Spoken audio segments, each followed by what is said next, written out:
Few things break people down faster than a heavy pack and a lot of miles. That's why rucking, or just walking with a pack, shows up so often in advanced combat training and selections. Not because it's complicated, but because it's practical and it reveals who can keep moving when it gets hard. So here's what I did.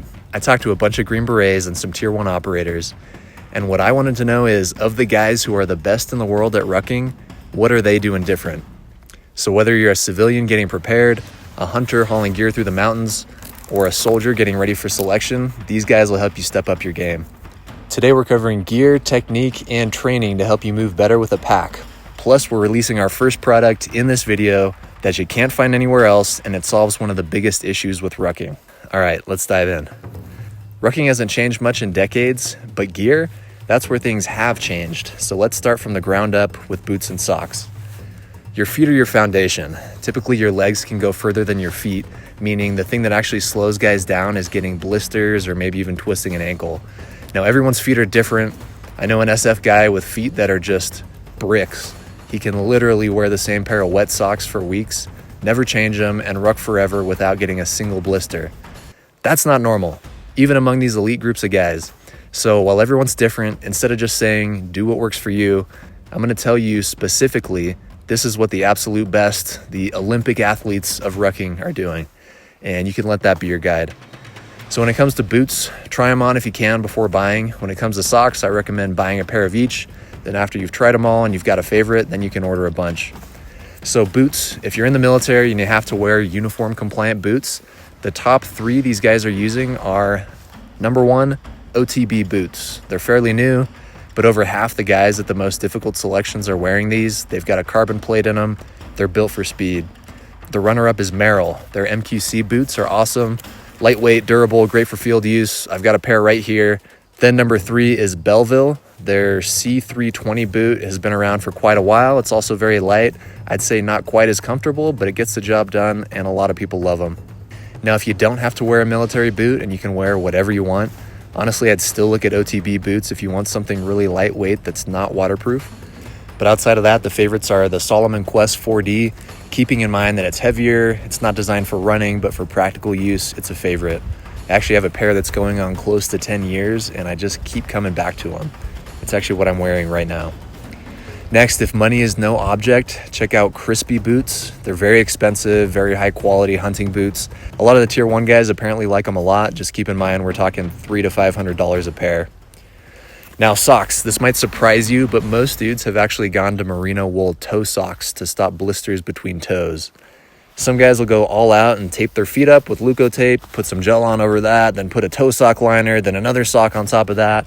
And if you're about to log some serious miles and you need to do that to prevent blisters, it does work. If you're not on that extreme end, like you're not training for a selection, still try out the toe socks, they're pretty rad. The brand most guys are using is Ingigi. Creepers is another good brand, really popular with ultra runners. They're more durable, but don't come with liners. The next sock I recommend you try is a brand called Hollow. They make their socks out of alpaca instead of merino wool. They're not quite as durable as your typical darn tough wool socks that a lot of guys like, but they keep your feet drier, you can wear them longer. Honestly, they all around perform better than merino wool. They're just not as durable, so it's your call, but absolutely worth getting a pair to see for yourself. Moving on to just a quick mention for shirts and underwear. Most guys are using merino wool for both if you don't want to just smell awful after a couple days. And they do make thinner merino wool that you can wear even in hot weather if you weren't aware of that.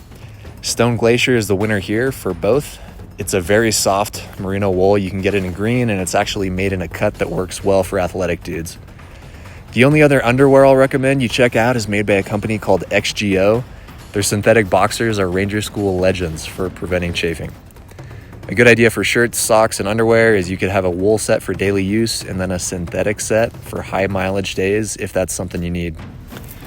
Next topic, and I'm going to introduce you to something brand new here, is your belt.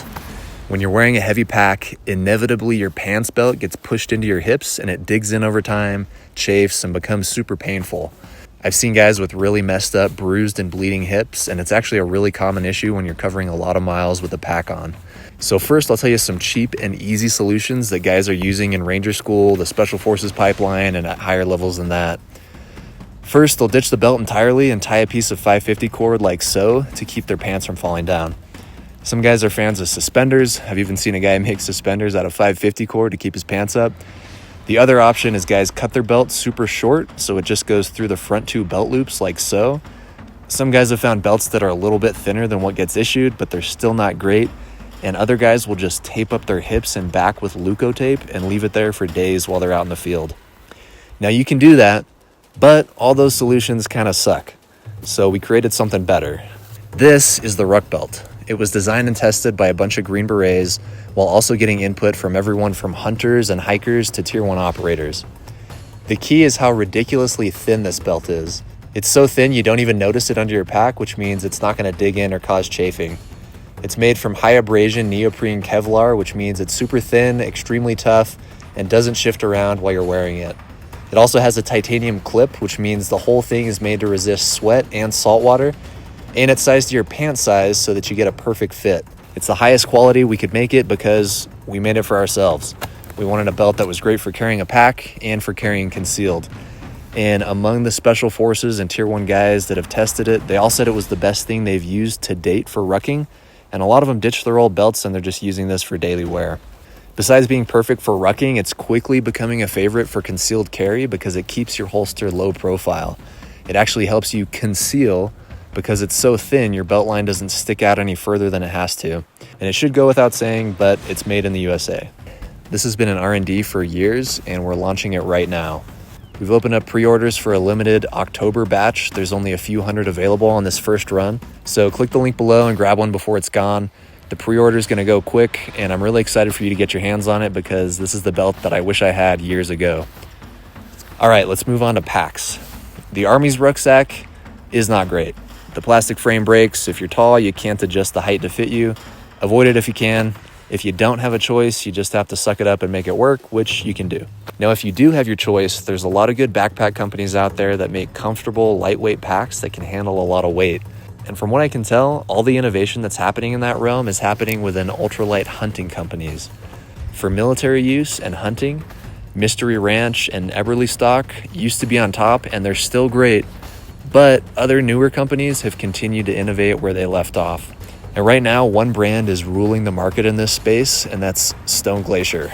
Their hunting and military-specific packs are super lightweight, comfortable, and it's what's getting issued now to some of the Tier 1 units out there because that's what they're requesting. By the way, I have no relationship with Stone Glacier or any of the companies I'm mentioning. All right, we've covered gear. Let's move on to technique.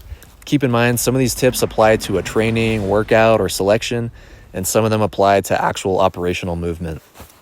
First, never run up hills. Even elite ultra runners walk up the hills to save energy. So if you're going for speed, walk the hills. Go at your all-day pace when the ground is flat and bomb the downhills. Just be smart going downhill because tripping and twisting an ankle with 50 pounds on your back can mess you up. Next is posture. You want to keep the weight in your pack close to your body. Light ruck, stay upright. Heavy, lean slightly forward, shorten your stride. Honestly, this should all happen pretty naturally without even thinking about it. Next, some guys don't need to use the hip belt. I get it, it limits your mobility a little bit, but over time, your shoulders and traps will get pretty tired. So for longer distances and higher weights, unless you're an absolute animal, pretty much everyone uses the hip belt. Next, make sure you can access water without stopping and having to take your pack off. Same goes for nutrition as well as navigation, whether that's a map and compass or a GPS. If you can eat, drink, and navigate without stopping, that's ideal. Every pause you have to take adds up over time. Lastly, let's talk training. For rucking, Zone 2 is king. If you're not familiar with it, just look up Zone 2 training and you'll get all kinds of info. It's basically a nice, easy pace that you can maintain for 2 to 3 hours to build a solid base of endurance. Typically, it's measured via your heart rate. If you can't maintain a conversation with someone, then you're probably pushing too hard and you want to ease back a little bit. Pretty much anyone who's a good runner can become a good rucker fairly quickly because you have a solid base of endurance. Zone 2 should be 80% plus of your training. You also don't want to overtrain. As you're progressing, you only want to increase one variable, whether that's speed, distance, or weight, by 10% from week to week in order to avoid injury. And when it comes to weight, 35 pounds dry, meaning before you add water and food, is a good training weight. You maybe want 40 pounds max if you're getting ready for a course or something, Occasionally you could throw on a heavier weight like 60, 65 pounds and just walk super chill for an hour or two. But keep in mind that heavier weight is hard on your body, and it's just the time under load that's getting your body, your bones, ligaments, tendons, etc. used to that weight so you don't get injured. Now, there's a few categories of guys here. If you're training for a selection event like Special Forces selection, you don't need to create your own training plan. There's a few you can find online that are very effective. For example, I know a lot of guys that use the Soflete one, and that worked well for them. Now, if you're just wanting to be in better shape so you can carry a pack without any issues, first off, that's awesome. Second, just focus on general fitness. Lift weights, don't skip leg day, do your cardio, whether it's walking or running, and if you can go on a hike or just walk with a pack on your back with any kind of consistency, you're going to enjoy a ton of health benefits by doing that.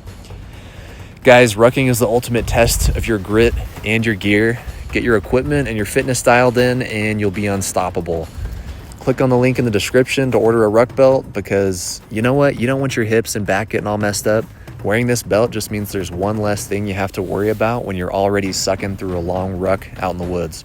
Last thought, remember, rule number 1 is to always look cool, and rule number 2 is if you break in your socks, you don't have to break in your boots.